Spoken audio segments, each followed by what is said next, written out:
Hello tout le monde, j'espère que vous allez bien. Je vous retrouve aujourd'hui pour une vidéo de recette de wings de chou-fleur. C'est une recette que j'aime énormément et qui est en fait une variante d'une recette qui est déjà proposée dans mon livre. C'est une façon de cuisiner le chou-fleur que j'adore et donc j'avais envie de partager la recette ailleurs que dans mon livre, ou en tout cas de partager une variante. Alors pour cette vidéo, que je vous explique, j'avais envie de faire quelque chose de différent. À la base, je voulais pas spécialement ajouter une voix off pour les explications, vu qu'en vidéo, je trouve que c'est déjà assez explicite et que ça n'apporte pas grand chose. En plus de ça, vous pouvez retrouver toutes les instructions sur mon blog. Pour toutes mes recettes, en fait, je dédie un article sur mon blog où je détaille toutes les étapes. Je fais aussi des propositions d'alternatives d'ingrédients ou de modes de cuisson pour arranger le plus d'entre vous. Et je trouve aussi que le format écrit est plus pratique quand on est en train de cuisiner. Donc n'hésitez pas à aller regarder ça, j'ai mis un lien en barre d'infos. Donc du coup, je voulais pas spécialement faire de voix off, mais je sais que parmi vous, il y en a qui apprécient quand je prends le micro pour parler et qui trouvent ma voix reposante. J'ai régulièrement des commentaires dessus et ça me fait très plaisir.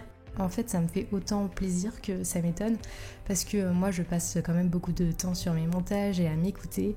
Et au bout d'un moment, à force de m'entendre en boucle, je sature un petit peu.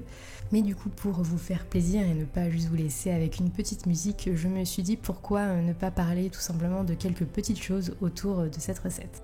Donc déjà, suite à la sortie de mon livre, j'ai eu pas mal de questions sur le fait de pouvoir utiliser du chou-fleur surgelé à la place du frais.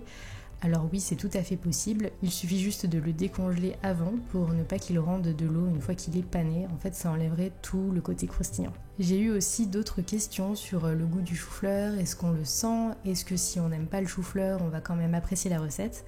Alors en ce qui me concerne, je suis pas non plus une très grande fan de chou-fleur, c'est pas le légume qui me transcende le plus au monde.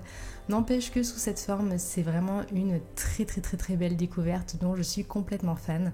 Le goût du chou-fleur ne disparaît pas totalement, mais il y a une harmonie des saveurs qui est tellement réconfortante avec des goûts hyper classiques qui sont en général appréciés par la plupart, comme celui de la sauce barbecue, et ça passe largement, donc je vous encourage à tenter au moins une fois.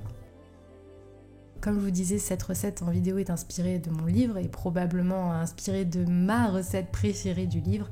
Et à force de la faire et de la refaire, je l'ai finalement améliorée. J'ai testé des variantes aussi pour m'amuser un peu, mais je l'ai surtout simplifiée pour un résultat qui est vraiment similaire. Je parle particulièrement de la sauce qui vient napper les wings. Ici, on a juste 3 ingrédients avec les mêmes dosages chacun, donc c'est hyper pratique à mémoriser et à préparer aussi. Pour la sauce ranch, celle-ci est beaucoup plus légère et moins calorique que celle du livre. Donc si vous tentez les deux recettes, n'hésitez pas à me dire laquelle vous préférez. Si vous ne faites que celle-ci, j'attends aussi bien évidemment vos retours ici en commentaire sur mon blog ou sur Instagram dans mes DM, ça me fait à chaque fois extrêmement plaisir. Pour ceux qui préfèrent une vidéo sans voix off, juste avec de la musique, elle est aussi disponible dans cette configuration sur ma chaîne. Voilà, je tente des petits trucs pour voir ce qui marche le mieux et ce que vous appréciez le plus.